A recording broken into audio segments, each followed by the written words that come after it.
5:45 alarm વાગે એટલે એની સવાર પડે. ફુદીનાવાળી ચા ઉકળતી હોય અને અમને બૂમ પાડે, ચલો ઉઠો હવે. મોર્નિંગ બ્રેકફાસ્ટ અમે બધા સાથે બેસીને કરીએ. પછી મિર્ચી પર ધ્વનિતને સાંભળતા સાંભળતા એ રસોઈ કરે. દેન ઠાકોરજીની સેવાનો ટાઈમ. ભગવાનને તૈયાર કરી શૃંગાર, ભજન કીર્તન. ઓલમોસ્ટ 1 કલાક જાય. બપોરે જમ્યા પછી રસોઈ શો જોવાનો અને થોડું વાંચન અને થોડો આરામ. અથવા તો કીટી પાર્ટીમાં જવાનું હોય યા તો 11રસના પાઠ હોય. સાંજ પડે એટલે ચાલવા જવાનું. દેન મંદિરે દર્શન કરીને પાછા. રાત્રે ડિનર પછી કલર્સ પર ઉતરણ જોવાનું એન્ડ દેન ગુડ નાઇટ. જય શ્રી કૃષ્ણ. વેલા વાત અમારા મમ્મીની થઈ રહી છે, મિસિસ પારુલ બિરેન દલાલ. મમ્મી, અમારા કરતાં વધારે એક્ટિવ તો ફેસબુક અને વોટ્સએપ પર તું છે. સો તું આ વિડીયો જોઈ જ રહી હોઈશ. Wish you many many happy returns of the day. Happy birthday. તારો પ્રેમ, લાગણીશીલ સ્વભાવ, ભક્તિ, પરિવારની સાર સંભાળ અને ક્યારેક ગુસ્સો, આ બધા જ ફેક્ટર્સનું પરિણામ એટલે સફળતા, પ્રગતિ અને સમાજમાં પ્રતિષ્ઠા. અને દલાલ ધ હેપી યુનિક ફેમિલીનું tag. You are doing excellent job as a homemaker. Here it is a time for an appreciation. You are a strong backbone of our family.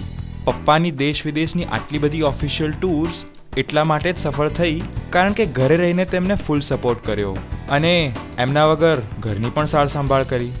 કૃતાર્થને gold medal મળ્યો એમાં પણ તારી ખૂબ મહેનત.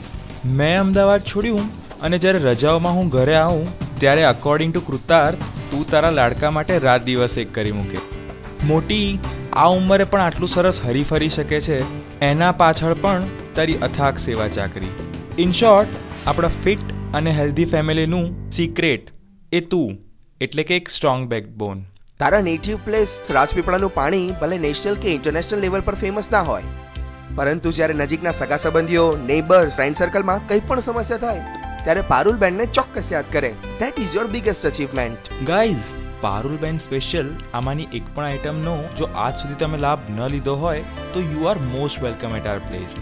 વઘારેલા મમરા, લસણની ચકરી, દાબેલી, સિંગના લાડુ, શ્રી સત્યનારાયણની કથાનો શીરો, ઊંધિયું, મેંદુવડા સાંભાર, શીંગની ચીકી અને મેડમના બિઝનેસ પ્રોડક્ટ્સ શ્રી શક્તિના મઠિયા અને ચોળાફળી.